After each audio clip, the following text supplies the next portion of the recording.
মাত্র ১১৩ রান, মাত্র ১১৪ রানের টার্গেট আইপিএলের ২০২৪-এর ফাইনাল। এই ম্যাড়মেড়ে ফাইনাল, এক পেশে ফাইনাল, এটা দেখার জন্য আদৌ কেউ প্রস্তুত ছিল কিনা সেটা একটা প্রশ্ন।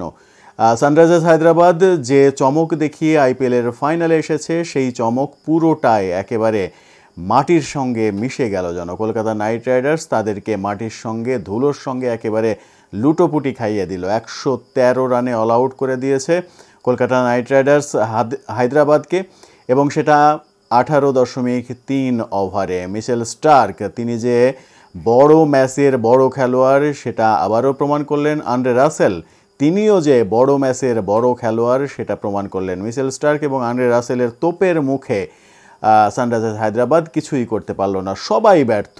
অভিষেক শর্মা ব্যর্থ, ট্রাভিস হেড ব্যর্থ, হেনরিক ক্লাসেন ব্যর্থ, মার্ক রাম ব্যর্থ। এত ব্যর্থতার ভিড়ে আসলেই কিছু হয়নি। সর্বোচ্চ রান এসেছে অধিনায়ক প্যাট কামিন্সের ব্যাট থেকে, এবং তিনি করেছেন 24 রান 19 বল থেকে।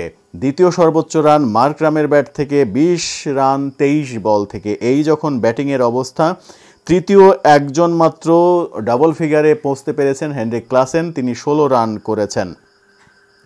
আরও একজন পড়েছেন নীতিশ কুমার রেড্ডি, তিনি 13 রান করেছেন। এই চারজন ডাবল ফিগারে পৌঁছতে পেরেছেন, বাকি সবাই single figure. Abhishek Sharma 2, Travis head 0, Rahul Tripathi 9, Shahbaz Ahmed 8, Abdul Samad 4, Unadkat 4।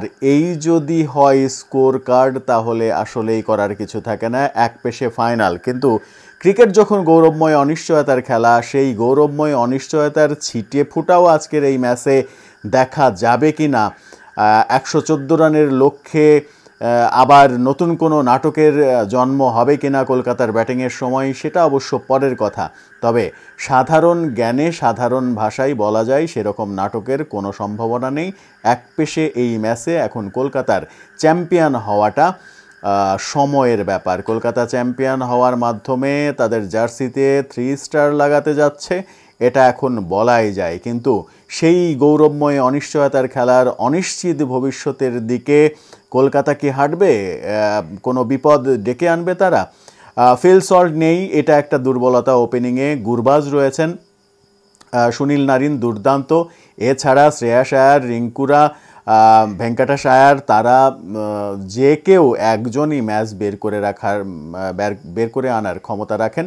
দেখা যাক শেষ পর্যন্ত কি হয়। কিন্তু এখনই কিন্তু সামাজিক যোগাযোগ মাধ্যমে সুর উঠে গেছে এই ম্যাচ পাতানো ম্যাচ।